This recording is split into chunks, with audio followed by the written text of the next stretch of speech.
Shalom. Selamat pagi Bapak Ibu, saudara-saudari yang dikasih Tuhan. Mari kita siapkan hati kita bersatu dalam doa. Segala puji, hormat, dan syukur kami Tuhan, karena kasih karunia-Mu Tuhan menjagai kami, melindungi kami, dan Kau berikan hari yang baru dalam hidup kami. Bapak, kami mau dengar-dengaran firman-Mu, berbicaralah. Karena kami tahu firman-Mu menjadi suluh, menjadi kekuatan dalam segala pergumulan kami. Dalam kami menghadapi segala persoalan kami. Di dalam nama Tuhan Yesus kami berdoa. Amin. Belajar dari doa syafaat. Firman Tuhan diambil dari 2 Tawarik 20 ayat 6 sampai 12. Dan berkata, "Ya Tuhan Allah nenek moyang kami, bukankah Engkau Allah dalam surga?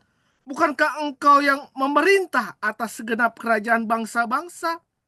Kuasa dan keperkasaan ada di dalam tangan-Mu, sehingga tidak ada yang dapat bertahan melawan Engkau.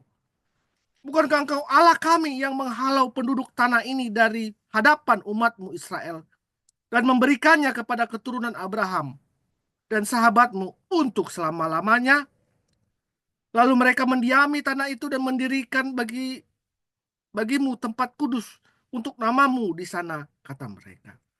"Jika suatu malapetaka menimpa kami, entah itu pedang, penghukuman, sampar, atau kelaparan, kami akan berdiri di depan rumah ini di hadapanmu, karena namamu tinggal di rumah ini.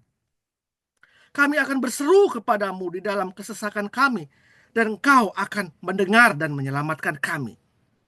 Sekarang lihatlah Bani Amon dan Moab, serta orang-orang dari pegunungan Seir. Ketika orang Israel datang dari tanah Mesir, engkau melarang mereka untuk masuk negeri orang-orang itu. Oleh sebab itu mereka menjauhinya dan tidak memusnahkannya. Lihatlah, sebagai balasannya mereka itu datang mengusir kami dari tanah milik yang telah engkau wariskan kepada kami. Ya Allah kami, tidakkah engkau akan menghukum mereka? Karena kami tidak mempunyai kekuatan untuk menghadapi pasukan yang besar ini yang datang menyerang kami. Kami tidak tahu apa yang harus kami lakukan, tetapi mata kami tertuju kepadamu." Seluruh Yehuda berdiri di hadapan Tuhan dengan seisi keluarga mereka, istri dan anak-anak mereka.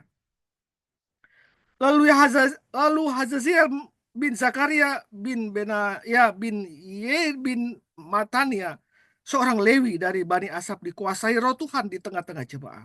Ia berseru, "Camkanlah hai seluruh Yehuda dan penduduk Yerusalem dan tuanku Raja Yosafat. Beginilah firman Tuhan kepadamu. Janganlah kamu takut dan kecut hati karena pasukan yang besar ini. Sebab bukan kamu yang berperang melainkan Allah. Besok turunlah menghadapi mereka. Mereka akan mendaki pendakian Jis dan kamu akan menjumpai mereka di ujung lembah di muka padang gurun Yeruel. Dalam peperangan ini tidak usah kamu bertempur.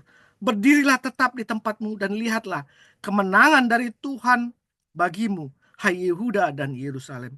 Janganlah kamu takut dan kecut hati. Majulah besok menghadapi mereka. Tuhan akan menyertai kamu." Yosafat lalu berlutut dengan muka sampai ke tanah. Seluruh Yehuda dan penduduk Yerusalem pun berlutut di hadapan Tuhan dan sujud menyembah Dia. Kemudian orang Lewi dari Bani Kehat dan Bani Korah bangkit berdiri untuk memuji Tuhan Allah Israel dengan suara yang sangat nyaring. Keesokan paginya mereka maju menuju padang gurun Tekoa. Ketika mereka hendak berangkat, berdirilah Yosafat dan berkata, "Dengarkanlah aku, hai Yehuda dan penduduk Yerusalem. Berimanlah kepada Tuhan Allahmu, dan kamu akan tetap teguh aman. Percayalah kepada nabi-nabinya, dan kamu akan berhasil." Demikianlah sabda Tuhan. Berdoa. Iya, berdoa dengan iman.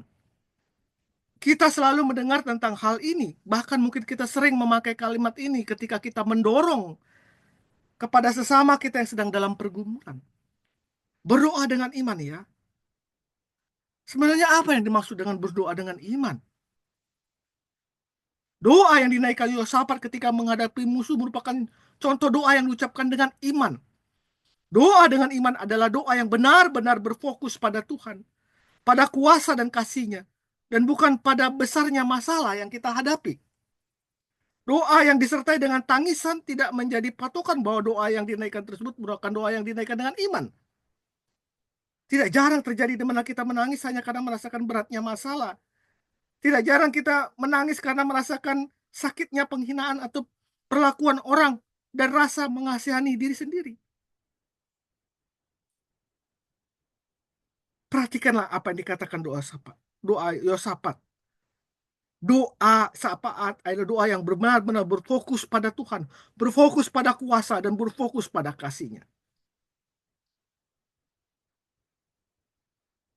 Kita bisa melihat doa Yosafat itu pertama adalah mendeklarasikan bahwa Allah itu adalah Allah yang besar.